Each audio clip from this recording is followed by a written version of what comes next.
Namo Amida Butsu, Namo Amida Butsu, Namo Amida Butsu, Namanda, Namanda, Namanda, Namanda, Namanda, Namanda.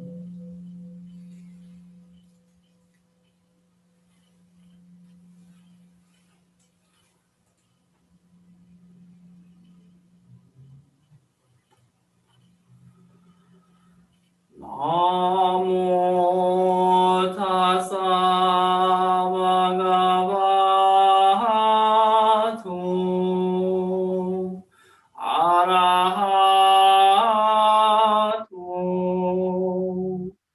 Samma Sambuddhassa.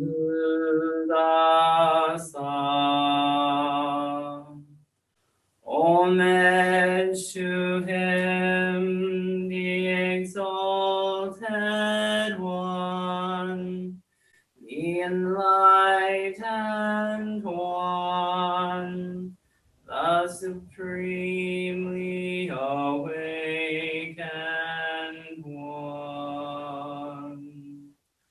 Buddham saranam gacchami, Dhammam saranam gacchami, Sangham saranam gacchami. I go to the Buddha for guidance. I go to the Dharma for guidance. I go to the Sangha for guidance.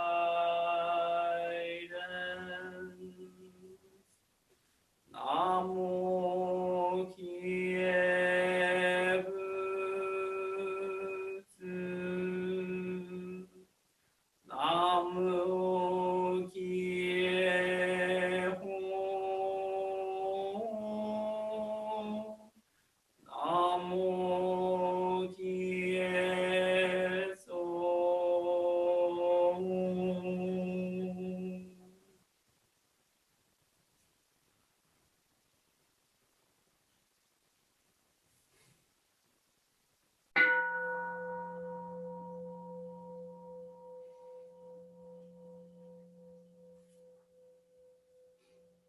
Please join me in reading the Three Treasures 1. Hard is it to be born into human life. Now we're living it.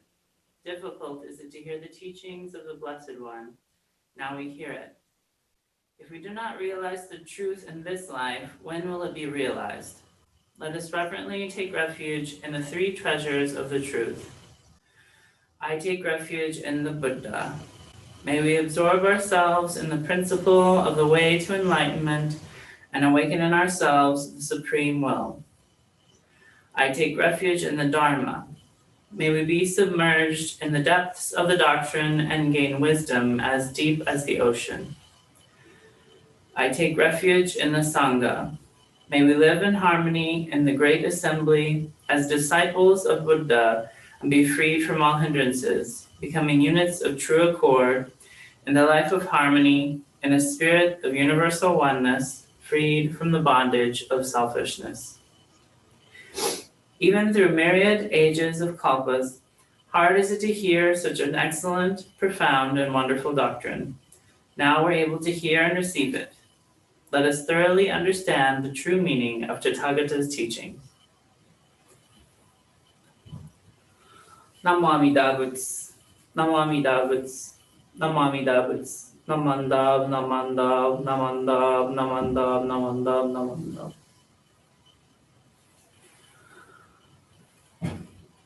We'll now chant Juseige.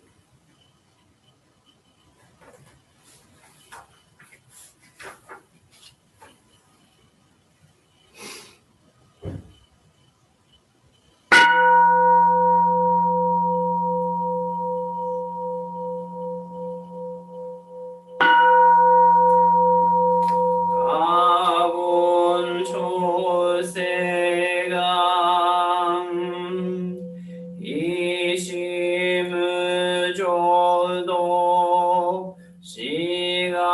不満足政府上昇学がを無料校不意大接種不採ショービング政府上昇学が市場運動妙正長寺法空境未証文政府上昇学利欲人少年上映主本業死無浄土一生天人死人力縁来公不償無才道少女三苦名交際主役難回避知恵言滅死本門案閉塞小悪道通達全宗門高層上満足異様老実法日願集中期天候音普現異種解放像公正不独法上大集中説法四式空用一切部具足主特本元年心上万特異三害を女仏無下地通達未不詳願学エリ投資最小尊志願や国家大戦の感動国書天人東宇珍妙慶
Namo Amida Butsu, Namo Amida Butsu, Namo Amida Butsu, Namanda, Namanda, Namanda, Namanda, Namanda, Namanda, Namanda.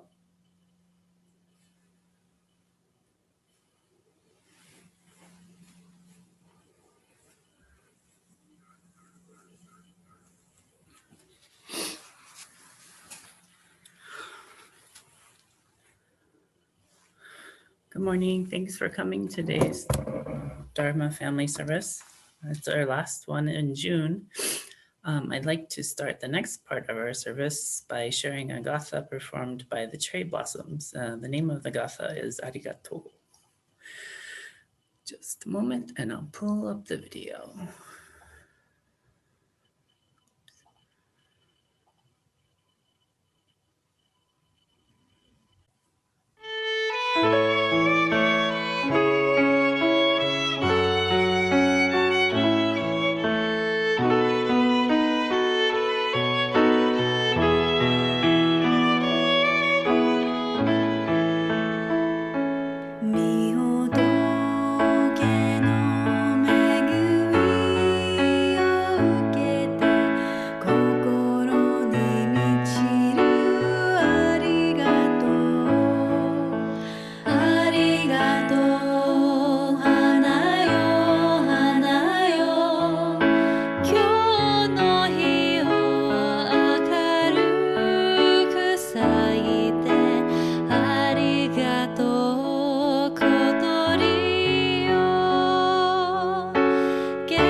That was lovely. I love seeing the cherry blossoms. They're all my good friends. It's nice to see their videos. I'd like to start the next portion of the service, which will be the Dharma message. And for that, I have a PowerPoint I want to share.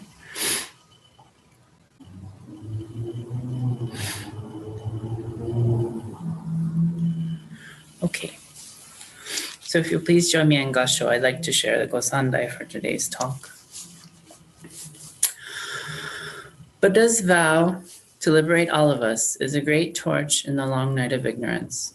Do not sorrow that our eyes of wisdom are dark. It is a ship on the vast ocean of birth and death. Do not grieve that our obstructions of karmic evil are heavy. When a person realizes the mind of non-discrimination, that attainment is the state of regarding each being as one's only child. This is none other than Buddha nature. We will awaken to it on reaching the land of peace. Those who reach the pure land of happiness return to the evil world of the 5 defilements where, like Shakyamuni Buddha, they benefit sentient beings without limit. Namo Amida Butsu, Namo Amida Butsu, Namo Amida Butsu, Namandab, Namandab, Namandab, Namandab, Namandab. The passages that I shared for today's Gosandai come from our founder Shinran Shonin's Shozo Matsuwasan and Jodo Wasan, or the hymns of the Dharma ages and the hymns of the Pure Land. These passages are prose which are commonly chanted or sang as part of our Buddhist tradition. I selected these particular 3 verses because they hold a great deal of meaning for me personally, and I think that they represent three important aspects of our tradition, that is, hope, love, and transformation. These are important ideals for us in our everyday lives, and since it's June, which is the month we celebrate LGBTQIA Pride, I've been talking about hope, love, and transformation in the context of queer liberation movements in the United States.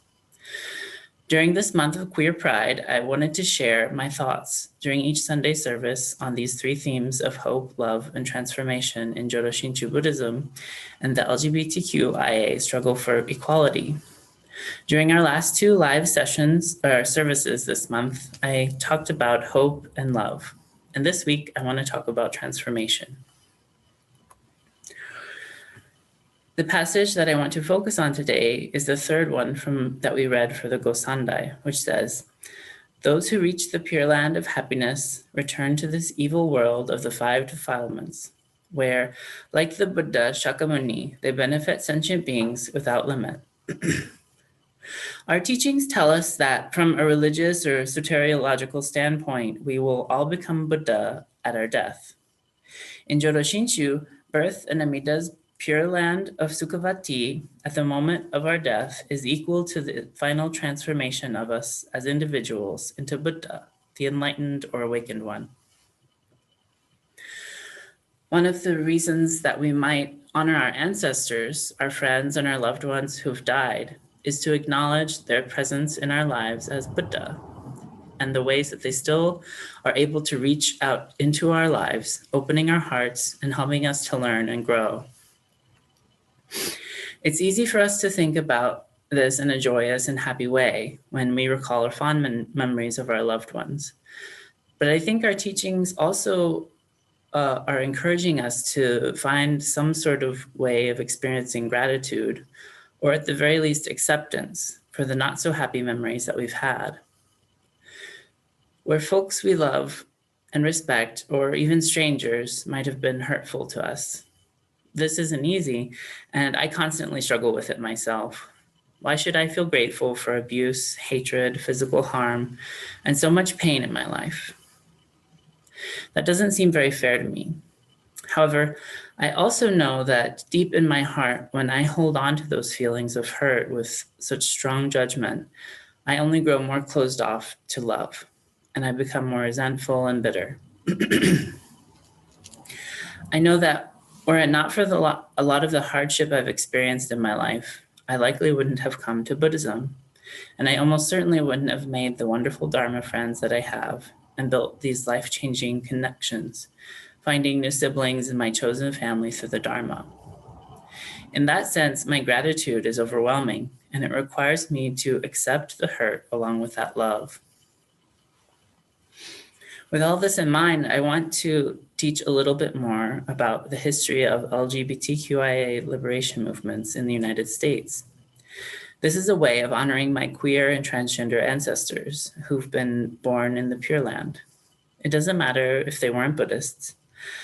I still see them as a Buddha who is here now teaching me and supporting me and helping me to learn and grow to be more kind and compassionate. Today, I want to talk about two foundational leaders in the LGBTQIA liberation movement. Without them and the movement they started, we wouldn't have LGBTQIA Pride celebration, and our country would be a lot more dangerous and scary place for queer and trans folks. This is why I honor the founders of this movement as my ancestors, because without them, all this hard work and sacrifice that they've made, I wouldn't be here today. Before the movement started, being queer or transgender and open about our sexuality and our gender orientation was universally dangerous and also illegal in the United States. If a man or woman didn't act and look like their assigned gender at birth, they were literally breaking the law. Most of the country had dress code laws, which allowed law enforcement to arrest queer and trans people for breaking sexuality and gender norms. And to be outed in jail would often result in physical, verbal, and sexual abuse. This isn't just a situation where it affected a few people either. police officers would regularly raid bars, hotels, and other establishments that were known to cater to queer and trans people. LGBTQ pride is very specifically a celebration of the civil unrest and resistance of the Stonewall riots on June 28, 1969. Martin Luther King Jr. says, "A riot is the language of the unheard. And what is it that America has failed to hear?" Very clearly in the interview where he said that, he was speaking in the context of segregation and discrimination against Black folks in the US. The long history of racism, slavery, and hatred towards Black communities had reached a point where those in power continued to not listen to those whom they were oppressing. And so this led to a lot of frustration, resistance, and loud cries for equality from Black folks in the United States. And this brought about some change at the time, though we certainly still have far to go to reach an equitable society. Similarly, the Stonewall riots were a cry for justice, for change, and for equality for LGBTQ communities in America who had been pathologized by professionals in our medical system, declared illegal by our justice system, and scorned, abused, and rejected by our society, our families, and our religious communities. LGBTQIA pride is a celebration of the resistance and the change that it brought about. On this slide, I have an image of one of the most important folks in the LGBTQ liberation movement in the United States. Marsha P. Johnson, who was born on August 24th, 1945, and died on July 6, 1992. The language that queer and trans folks have used to self-identify has evolved a lot over the years. And as we gain more rights and respect, and as we're more involved in academic and medical research and depathologizing our identities. While Marsha P. Johnson never used the term transgender to describe herself, in her interviews, she makes it clear that she doesn't identify with her sex assigned at birth, which is how most trans folks today describe their experience with their gender. Marsha is described by her friends as an incredibly kind, loving, and giving. Usually, if she was given any money or other things, she would give most of it away to other people that she felt needed it more than she did. She was also active in the community as a drag queen, and her very down-to-earth personal performances involved comedy and satire that criticized how queer and trans people were being treated by society, by our government, and by our law enforcement in the United States at the time. Marsha was also one of the leaders who helped to quickly organize protests and civil unrest during the Stonewall riots, and continued to work with the gay liberation movement until it became focused on cisgender, white, gay men, and lesbian women in the 1970s. Marsha also became active in the advocacy for LGBTQ communities, again in the 1980s until her death in 1992, where she worked to increase visibility of queer folks again in the United States as the deadly HIV/AIDS epidemic decimated an entire generation of queer folks. Marsha died on July 6, 1992. Her body was found in the river in New York, and the police quietly and quickly declared her death a suicide despite evidence of a head wound. Many of Marsha's friends knew that there was no way that she would have killed herself. Violence against queer and trans people is very common, especially against queer trans women of color. It's much more likely that Marsha was a victim of assault and either fell off the bridge that she would frequent or was thrown from the bridge by her attackers. Everyone who met Marsha described her as one of the kindest and funniest people they'd ever met. One of her gay Buddhist friends called her a real-life bodhisattva, and I'm so grateful to celebrate her as an ancestor. On this slide, I have a photo of Sylvia Rivera, who was born on July 2nd and died February 19th, 2002. Oh, sorry, I didn't say the date. She was born in 1951. Sylvia's parents were immigrants from Puerto Rico and Venezuela. Her father abandoned her and her mother when she was born, and her mother committed suicide shortly after. when she was only 3 years old. Sylvia was raised by her grandmother, and when she was 10 years old, her grandmother expressed frustration and disappointment in her femininity, as Sylvia would often wear makeup to school. So, feeling dejected, she chose to run away from home and lived on the streets in the city of New York, where she was raised by a group of drag queens and given her name. Later, when she was 18, she'd become friends with Marsha P. Johnson, and they would get involved in the Gay Liberation Front together, advocating for the inclusion and support of transgender folks and drag queens in the movement.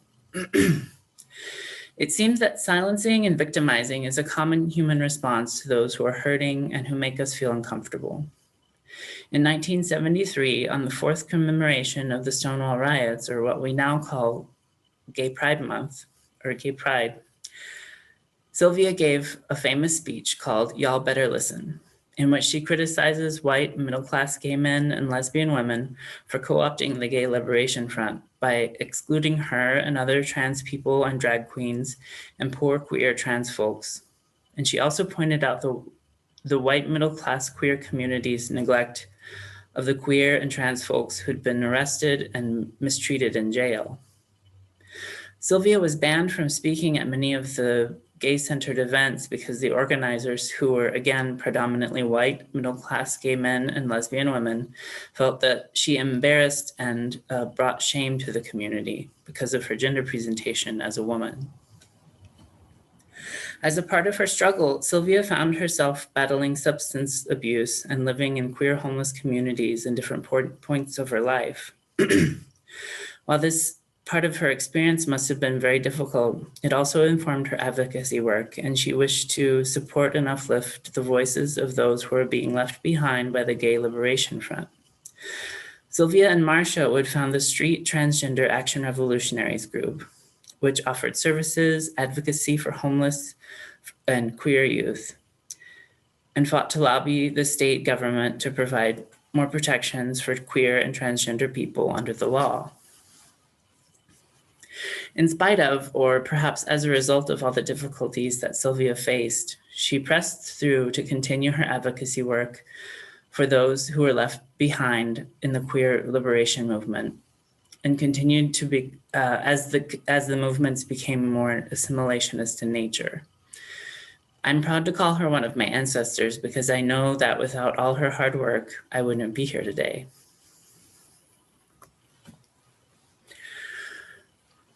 For many of us, I know if we take a moment and think, at least one person might come to mind if we ponder, I wouldn't be here without this person.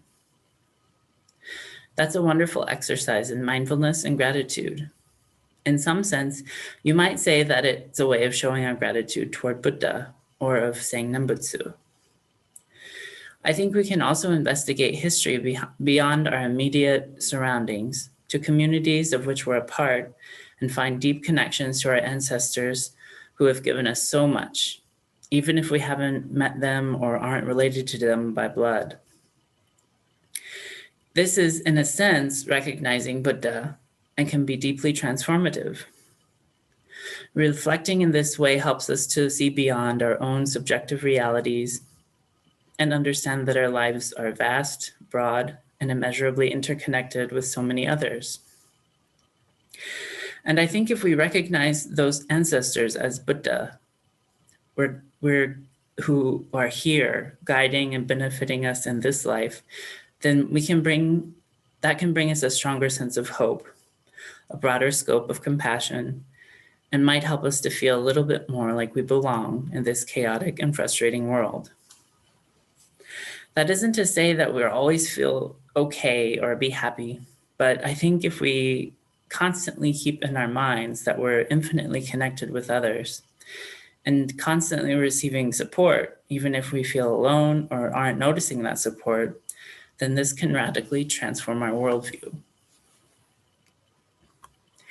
Here I'd like to conclude my Dharma message with the words of Shinran Shonin once more. Please join me in Gassho. Those who reach the pure land of happiness return to this evil world of the five defilements, where, like Buddha Shakyamuni, they benefit sentient beings without limit.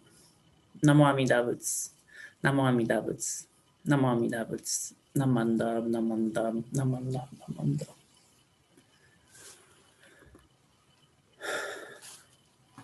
So I'd like to say thank you. Thanks for joining us today for our service. A special thanks to the Buddhist Temple of Marin for all of their love and support and for helping to make sure that we can have service on Sundays. Also, thank you to Miko, Emily, and Lisa, the Cherry Blossoms, for their wonderful performance of Arigato. That will be the end of our service today. If you're watching the recording of this service, I hope you take care and enjoy the rest of your day or night or whatever time it is. And if you're here with us live, hang around and we can chat a little bit after I end the recording.